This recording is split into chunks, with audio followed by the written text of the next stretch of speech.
The sound was always the same, a rhythmic, hollow thud against the wooden porch, echoing through the quiet dawn. Narcissa Vick would wake, the morning chill creeping through her thin quilt, and listen as the heavy hoofbeats retreated. It wasn't the first time, nor the fifth.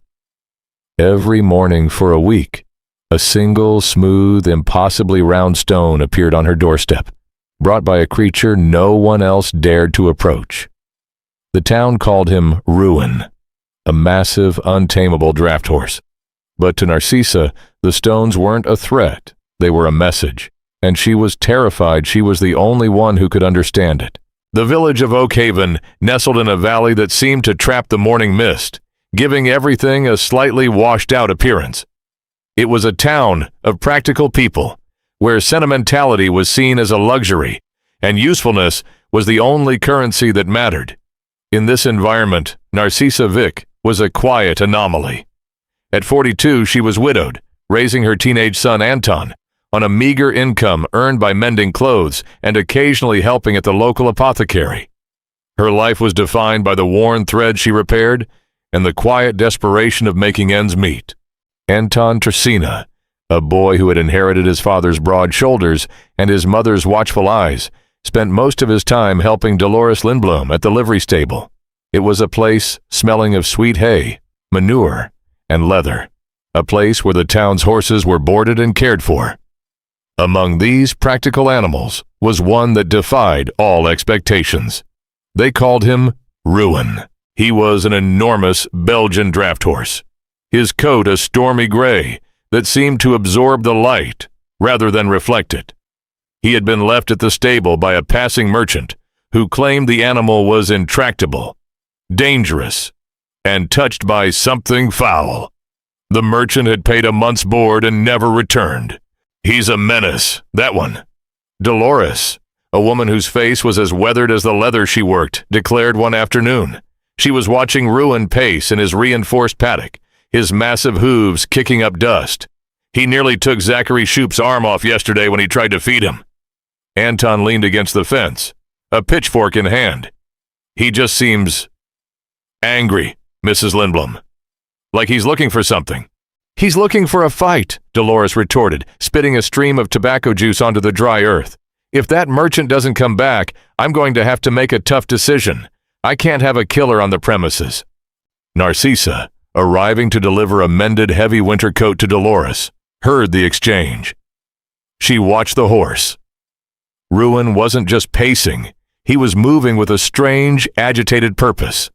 He would stop, paw at a specific spot on the ground, toss his heavy head, and then resume his restless circling.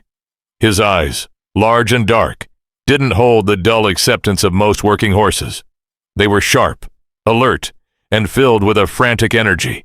That evening, as Narcissa sat by the fire mending a torn hem, the first thud occurred. She jumped, the needle pricking her finger.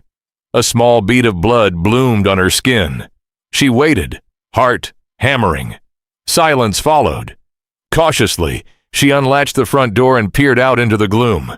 On the top step of the porch, nestled against the worn wood, sat a stone. It wasn't an ordinary rock. It was perfectly round, smooth as glass, and pale as bone. It looked polished, as if it had tumbled in a river for centuries. Narcissa picked it up.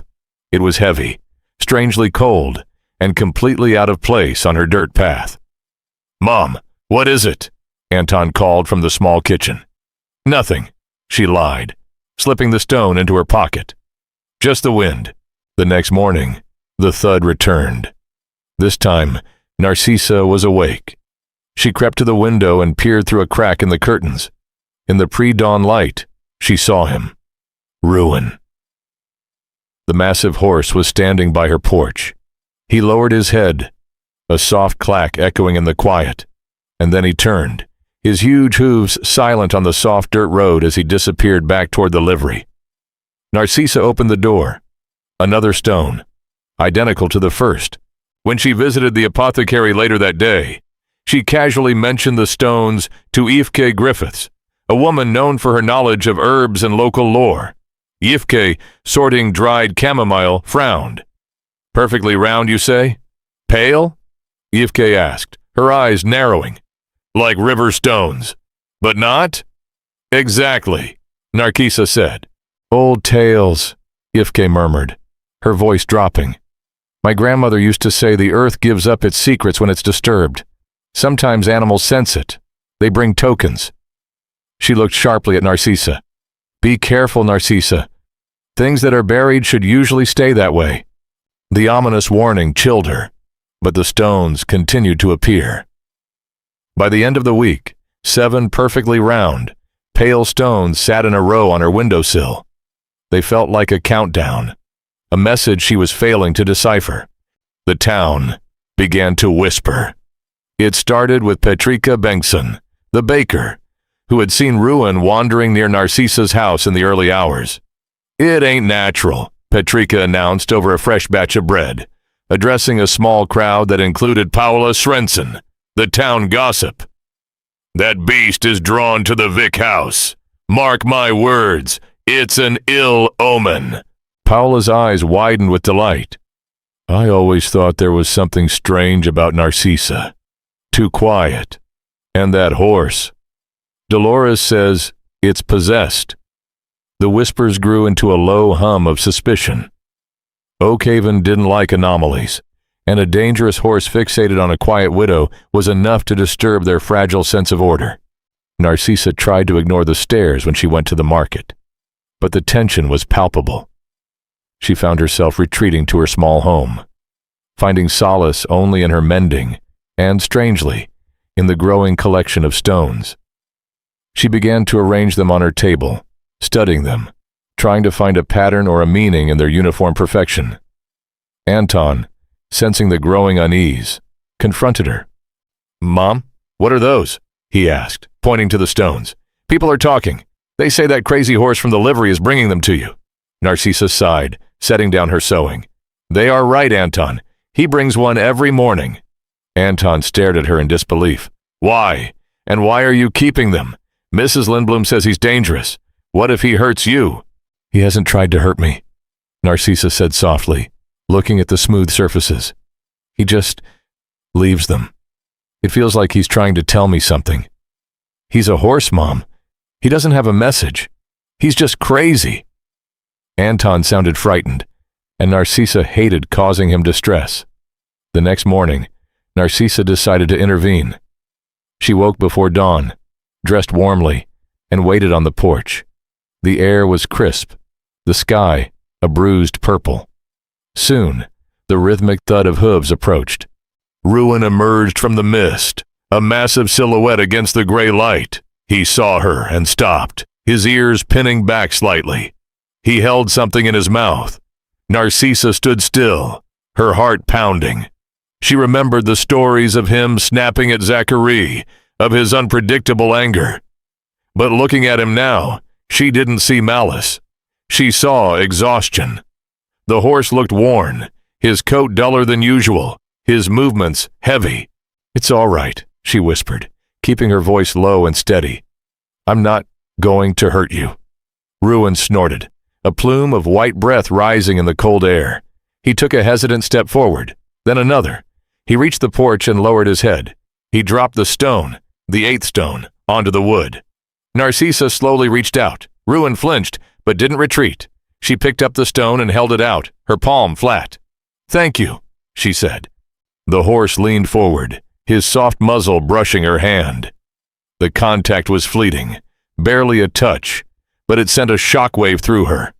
There was a profound sadness in his eyes, a desperate urgency that defied his reputation. He wasn't a monster. He was a messenger, burdened by a task no one else understood. He turned and lumbered away, leaving Narcissa alone with the stones and a growing certainty that she had to find out what they meant. She sought out Kuro Anderson, the town's oldest resident, a man who had spent his life studying the geology of the valley. She found him sitting on his porch, whittling a piece of cedar. Mr. Anderson, Narcissa began, showing him one of the stones. Have you ever seen anything like this around here? Kuro took the stone, turning it in his gnarled hands. He examined it closely, pulling a small magnifying glass from his pocket. "Smooth," he muttered. "Too smooth. This isn't natural erosion, Narcissa. This has been worked. Polished. By who? Where?" Kuro frowned, handing the stone back. "The only place I've seen rock this color, this dense, is up near the old quarry. The one that was abandoned 50 years ago after the collapse. The quarry.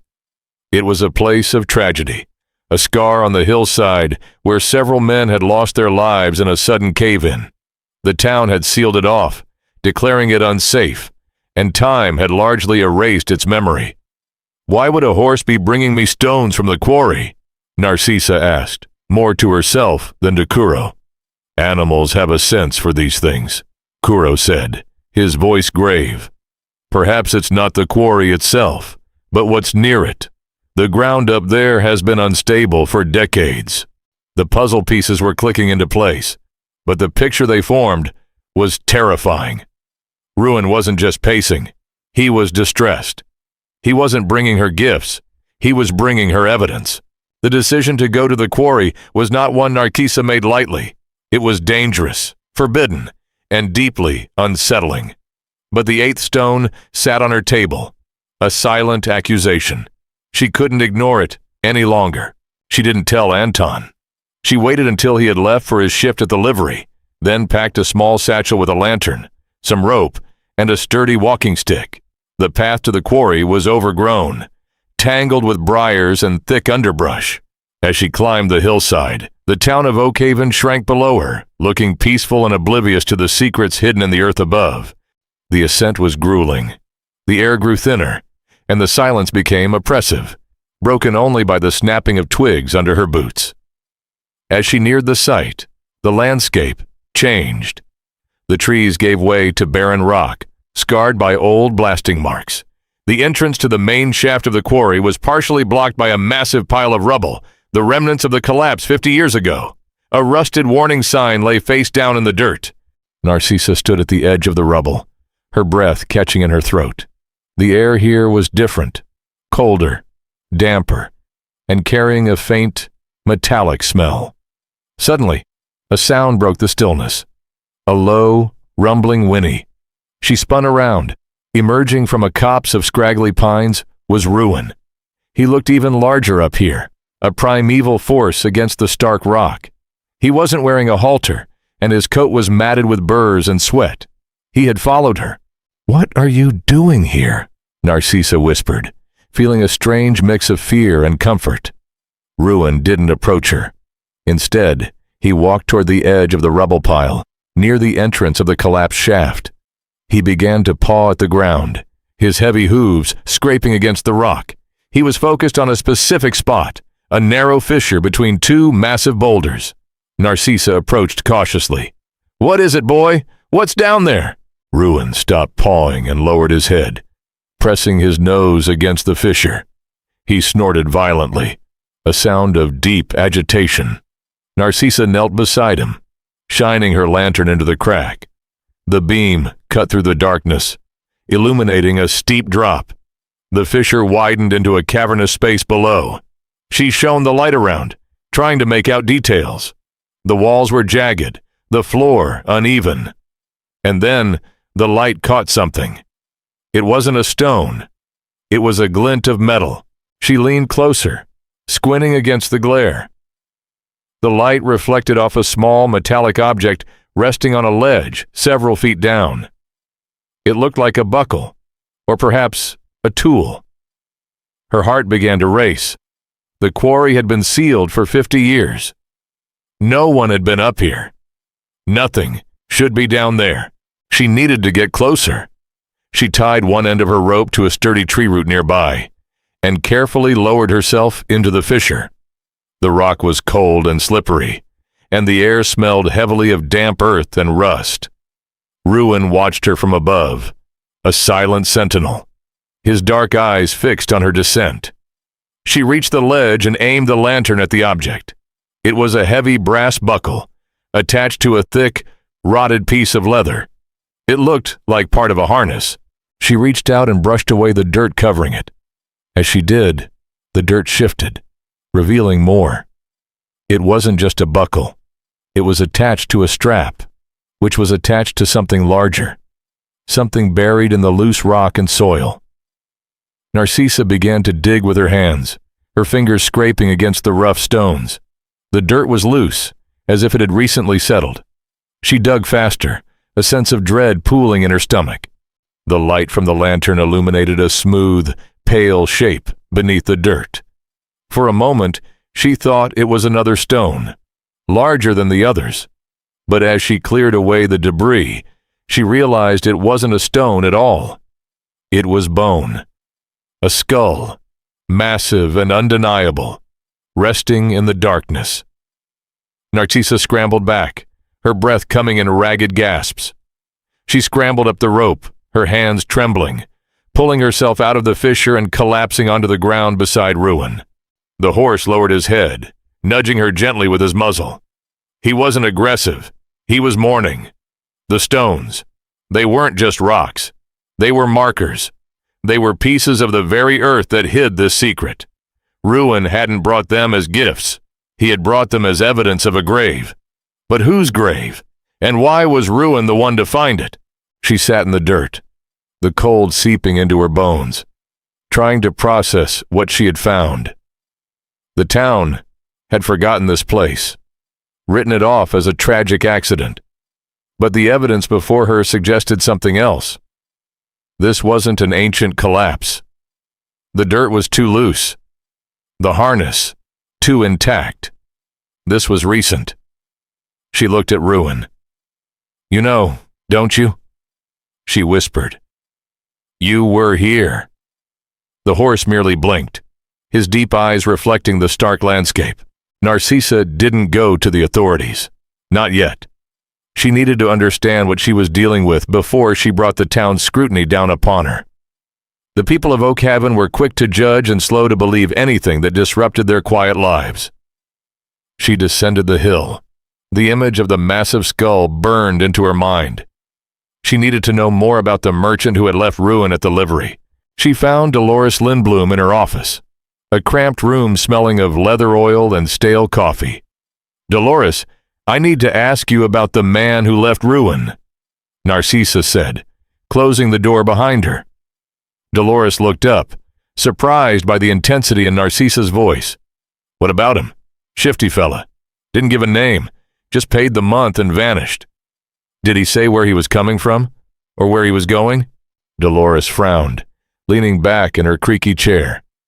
"He mentioned heading north, towards the pass. Said he'd been traveling a long time.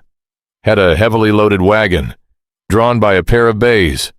Kept Ruin tied to the back." She paused, narrowing her eyes.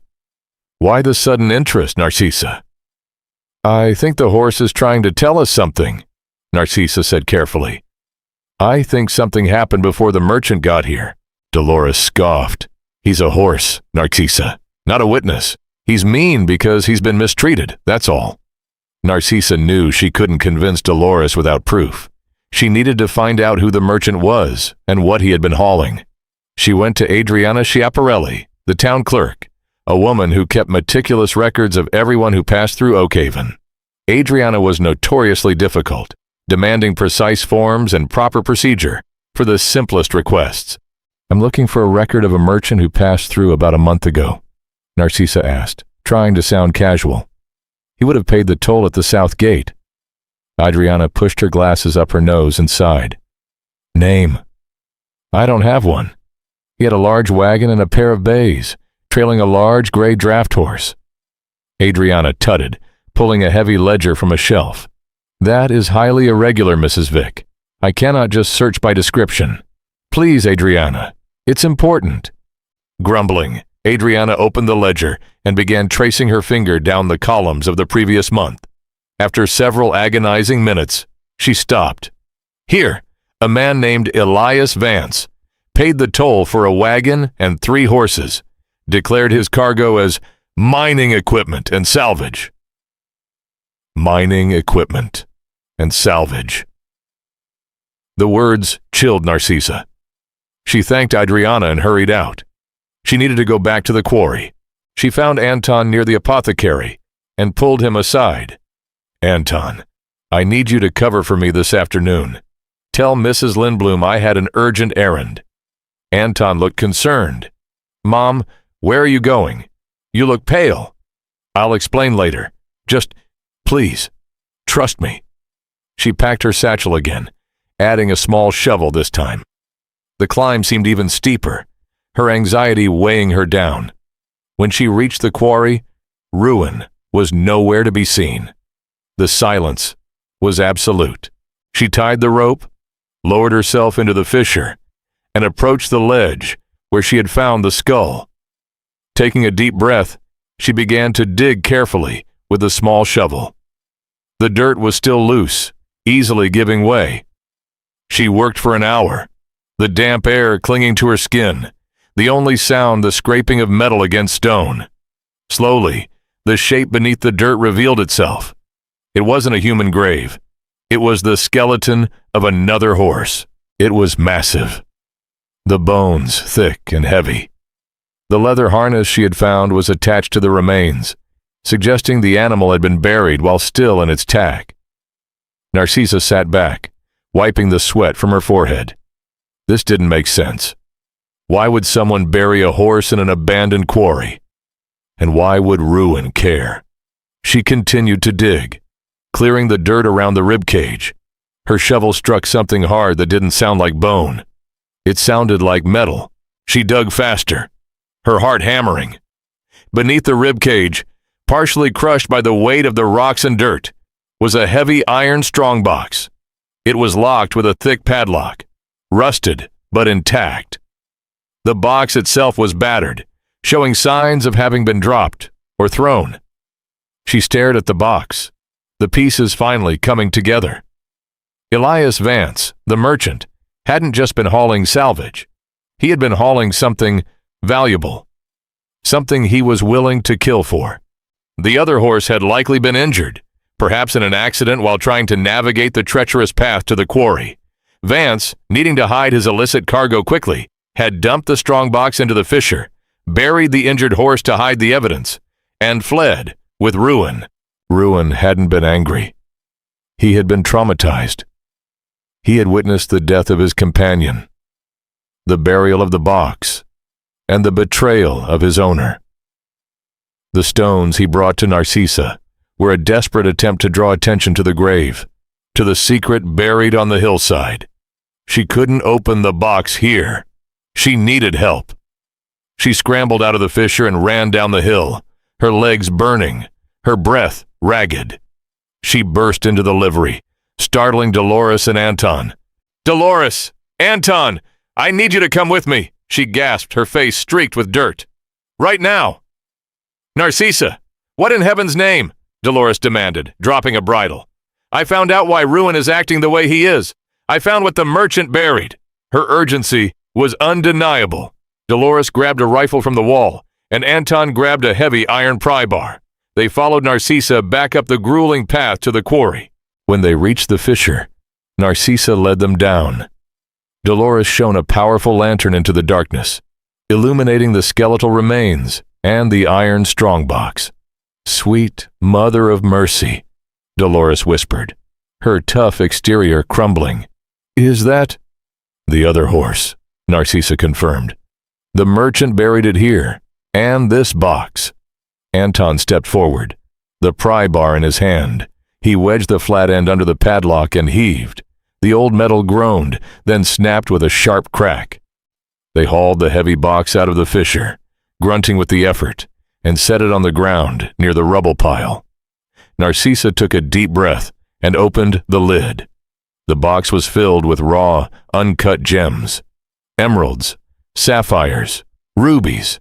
They caught the light of the lantern, glittering like a constellation in the dirt. It was a fortune, a king's ransom, likely stolen from the mines further north. They stared at the treasure in stunned silence. "That merchant," Dolores said, her voice shaking. "He was a thief. He hid the loot here, intending to come back for it. And he left Ruin behind because he was too noticeable." Narcissa finished. "He needed to move fast." Just then, the familiar low whinny echoed through the trees. Ruin emerged from the shadows, Stepping into the clearing, he walked slowly toward the fissure, his head low. He didn't look at the jewels. He looked at the grave of his companion. He let out a long, shuddering sigh, a sound of profound grief. Narcissa walked over to him, no longer afraid. She reached up and stroked his coarse gray neck. He leaned into her touch, the tension slowly leaving his massive frame. "It's over, boy," she whispered. "We found it. They won't be forgotten." The discovery sent shockwaves through Oakhaven. The town authorities were called, and the strongbox was confiscated as evidence. The news of Elias Vance's theft and the gruesome burial in the quarry spread like wildfire, replacing the whispers about Narcissa and the demon horse with a sense of collective awe and horror. The authorities launched a search for Vance, armed with the evidence from the strongbox and the testimony of Dolores and Narcissa. But the most significant change wasn't the recovery of the stolen gems. It was the shift in how the town viewed Ruin. He was no longer the monster of the livery. He was the silent witness, the loyal friend who had refused to let his companion be forgotten. The townspeople, previously fearful, now looked at him with a mix of respect and pity. However, the trauma of the event had taken its toll on the horse.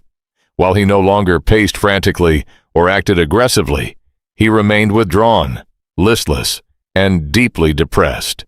He refused to eat, standing for hours in the corner of his paddock, staring blankly at the wooden fence. Dolores was worried. "He's fading, Narcissa," she said one afternoon, watching the massive horse stand motionless. "He did what he had to do, but it cost him his spirit. I don't know how to reach him." Narcissa knew she had to try.